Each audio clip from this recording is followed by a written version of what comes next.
আসসালামু আলাইকুম রহমতুল্লাহ। আশা করি সবাই ভালো আছেন। আলহামদুলিল্লাহ। আল্লাহুম্মা রব্বি জিদনি ইলমা রব্বি শরহ লি সদরি ওয়া ইয়াসসির লি আমরি ওয়াহলুল উকদাতাম মিন লিসানি ইয়াফকাহু কওলি নাসরুম মিনাল্লাহি ওয়া ফাতহুন করিব সাল্লাল্লাহু আলাইহি ওয়াসাল্লাম।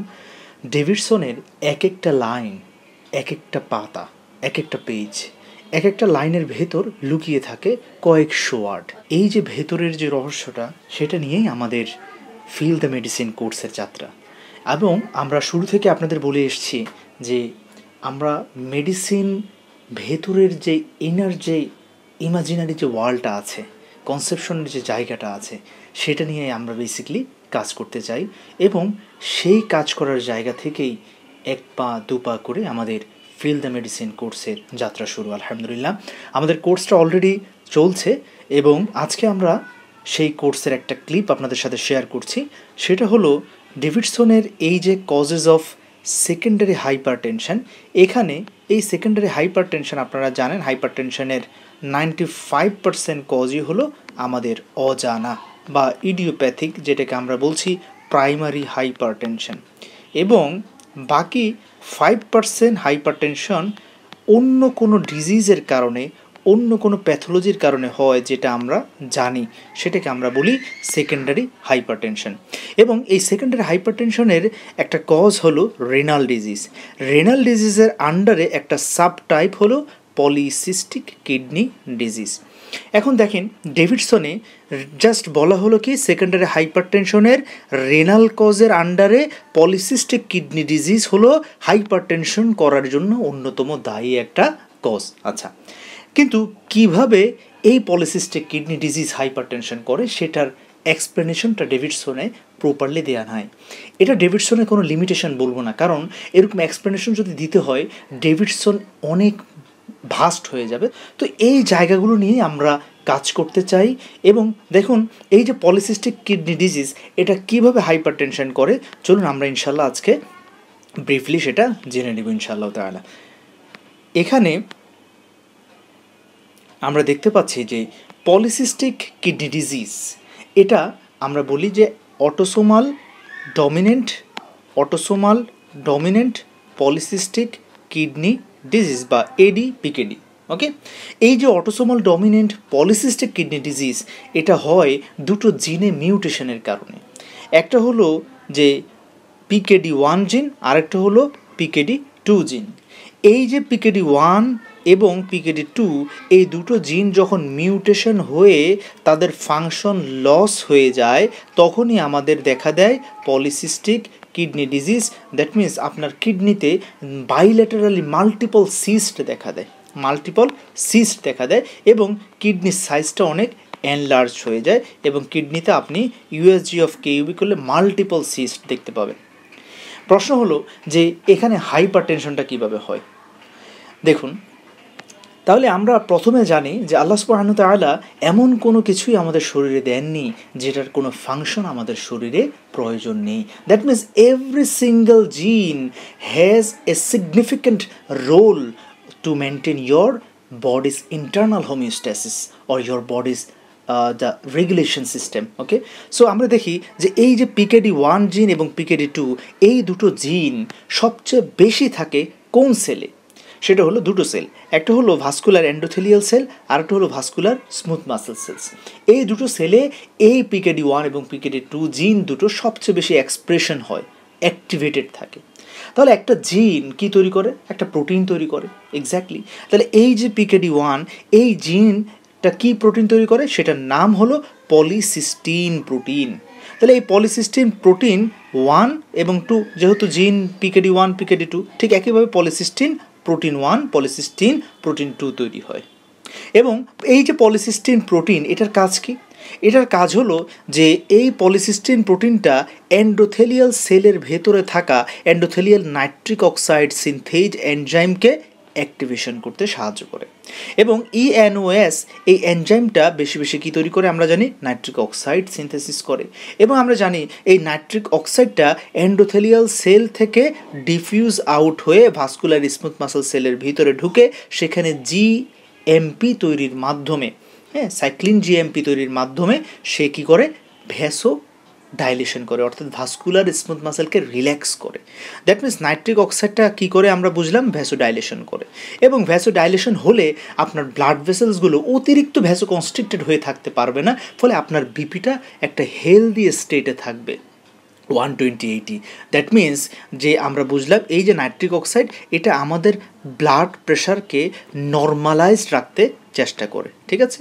ওকে, এটা আমরা বুঝলাম। অন দ্য আদার হ্যান্ড, যে এই যে ভাস্কুলার স্মুথ মাসেল সেল, সেখানেও পলিসিস্টিন প্রোটিন থাকে। এই polycystin protein vascular smooth muscle সেলসের সেল মেমব্রেনে থাকা যে ক্যালসিয়াম চ্যানেল থাকে তাদেরকে সে কিছুটা সাপ্রেসড করে রাখে, ওভার অ্যাক্টিভেশন হতে দেয় না। মানে মনে করেন একটা vascular smooth muscle sell, suppose একটা ভাস্কুলার স্মুথ মাসেল সেলে আমার 100 ক্যালসিয়াম চ্যানেল আছে, ঠিক আছে? 100 ক্যালসিয়াম চ্যানেল আছে, কিন্তু এখন এই 100 ক্যালসিয়াম চ্যানেলই যদি ওপেনড অবস্থায় থাকে তাহলে প্রচুর পরিমাণ ক্যালসিয়াম ইনফ্লাক্স হবে এবং ভাস্কুলার স্মুথ মাসেলের ভাস্কুলার টোন, অর্থাৎ এই ভাস্কুলার স্মুথ মাসেলটা তখন কন্ট্রাক্টেড অবস্থায় থাকবে। এই যে পলিসিস্টিন 1 এবং পলিসিস্টিন 2 প্রোটিন, তারা এই calcium channel of the vascular smooth muscle cell membrane এদেরকে মানে অতিরিক্ত পরিমাণে খুলতে বাধা দেয়, ফলে কিছু পরিমাণ ক্যালসিয়াম চ্যানেল খোলা থাকে, ফলে ভাস্কুলার স্মুথ মাসেল টোনটা একটা হেলদি স্টেটে মেনটেন হয়, ফলে অতিরিক্ত ভ্যাসো কনস্ট্রিকশন হতে পারে না। দ্যাট মিনস আমরা ইনডাইরেক্টলি বুঝলাম যে সেই ক্যালসিয়াম চ্যানেলকে ইনহিবিট করার মাধ্যমে, ক্যালসিয়াম ইনফ্লাক্সকে কমানোর মাধ্যমে সে আপনার বডিতে ভ্যাসো ডাইলেশন করে আপনার বিপিকে একটা সার্টেন হেলদি স্টেটে সে মেনটেন করার চেষ্টা করে। অর্থাৎ পলিসিস্টিন 1 এবং পলিসিস্টিন 2 প্রোটিন ফাইনালি কী করে, ভ্যাসো ডাইলেশন করে।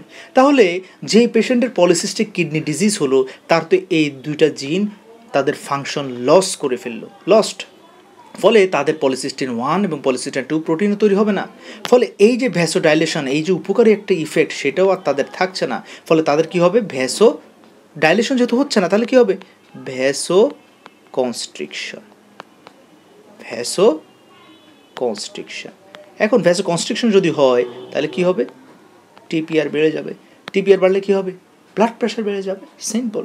এইটাই হলো একটা কারণ। আচ্ছা, আরেকটা ব্যাখ্যা আপনার যে পাবমেড পাবলিকেশনের জার্নালে ওনারা দিয়েছেন সেটা হলো যে এই যে ভ্যাসো মানে যদি কারো বডিতে PKD1 এবং PKD2 জিনগুলো না থাকে, দ্যাট মিনস ভ্যাসো কনস্ট্রিকশন শুরু হবে।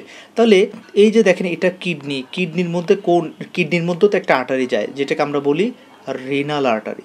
তাহলে রেনাল আর্টারি, এরপর এটা আরও সাবডিভিশন হয়ে রেনাল আর্টারিওল হবে, মাইনিউট ভেসেলস। তাহলে এই ভেসেলসগুলো কী হবে, ভ্যাসো কনস্ট্রিকশন, ফলে আলটিমেটলি আপনার কিডনি তখন ব্লাড ফ্লো কী পাবে, কম পাবে।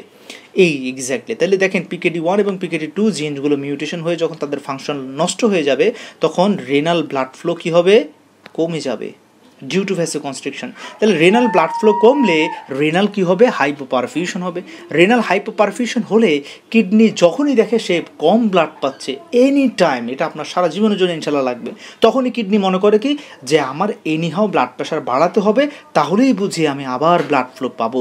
বাট কিডনি এটা ভুল পারসেপশন করে, ফলে এই যে রেনাল হাইপোপারফিউশন হচ্ছে ডিউ টু ভ্যাসো কনস্ট্রিকশন সেটা বুঝতে পারে না। সে কী করে, উল্টাপাল্টা renin, angiotensin, aldosterone system activation করে দেয় এবং ফ্লুইড রিটেনশন করে ব্লাড প্রেশারকে আরও বাড়িয়ে দেয়। অথচ সে ব্লাড প্রেশার বাড়া সত্ত্বেও সে কিন্তু অ্যাডিকুয়েট ব্লাড সাপ্লাই পাবে না, কারণ ব্লাড ফ্লো বাড়বে কীভাবে, ব্লাড ভেসেল দিয়ে, ব্লাড ভেসেলসই তো ভ্যাসো কনস্ট্রিকশন হয়ে আছে, তাহলে কিডনির তার ব্লাড ফ্লোটা বাড়বে কীভাবে, সেটা বাড়বে না, সেটা কমই থাকবে। ফলে এখানে একটা ভিসাস সাইকেল তৈরি হবে।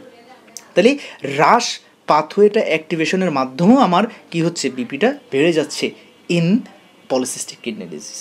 আরেকটা ব্যাখ্যা ওনারা দিয়েছেন, যেহেতু এখানে আপনার কিডনিতে মাল্টিপল সিস্ট তৈরি হচ্ছে, এই যে মাল্টিপল সিস্টগুলো কিডনির মধ্যে একটা কী করে, প্রেশার ইফেক্ট দেয়, ফলে প্রেশার ইফেক্ট দেওয়ার কারণে এই সিস্টের কম্প্রেশনে এই যে সিস্টের আশেপাশে যে সকল গ্লোমেরুলি আছে, গ্লোমেরুলার ক্যাপিলারি আছে, তারা কম্প্রেশন পেয়ে কনস্ট্রিক্টেড হয়ে যায় এবং কিডনিতে রেনাল ব্লাড ফ্লো আরও কমে যায়। ফলে একইভাবে এই যে ইন্টাররেনাল পলিসিস্টের কারণে রেনাল ব্লাড ফ্লো কমে গিয়ে ঠিক একইভাবে কিডনি তখন আবার রাশ পাথওয়ে অ্যাক্টিভ করে, ফলে বিপি বেড়ে যায়। তাহলে আমরা জানলাম এখানে পলিসিস্টিক কিডনি ডিজিজে বিপি বাড়ার কারণ দুটো, due to vasoconstriction, due to renin, angiotensin, aldosterone pathway activation.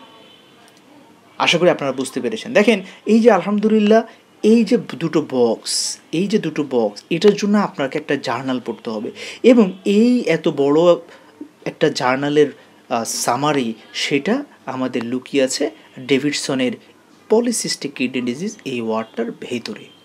এবং আমরা সেই রহস্যটাকে যদি জেনে বুঝে পড়তে পারি, দেখেন আলহামদুলিল্লাহ ইনশাআল্লাহ তাআলা আপনি আর কখনো এটাতে হাইপার টেনশন যে হয় সেটা আপনি ইনশাআল্লাহ ভুলবেন না, বাকিগুলো ভুলতে পারেন। আর বাকিগুলোও যদি বুঝে পড়েন তাহলে এগুলোও ইনশাআল্লাহ তাআলা আপনি ভুলবেন না। ঠিক আছে? আল্লাহ সুবহানাহু ওয়া তাআলা আমাদের পথকে সহজ করুক, আমাদের সকলের সকল আশা পূরণ করুক। সবাই ভালো থাকবেন, সুস্থ থাকবেন। এবং আমাদের ফিল দ্য মেডিসিন কোর্স আলহামদুলিল্লাহ আমরা অলরেডি লঞ্চ করে ফেলেছি। কিছু স্টুডেন্ট অলরেডি এনরোল করেছেন আলহামদুলিল্লাহ। আমরা আমাদের রেগুলার ক্লাস নিয়ে যাচ্ছি। যদি আপনাদের ভালো লাগে আপনারাও চাইলে আমাদের ডেমো ক্লাসগুলো করতে পারেন, এবং দেন আপনারা ইনশাআল্লাহ ডিসিশন নিতে পারেন। আসলে আমাদের এই জার্নিটা হলো নিজে শিখবো এবং আমার কলিগ, আমার জুনিয়র, আমার সিনিয়রের সাথে শেয়ার করবো।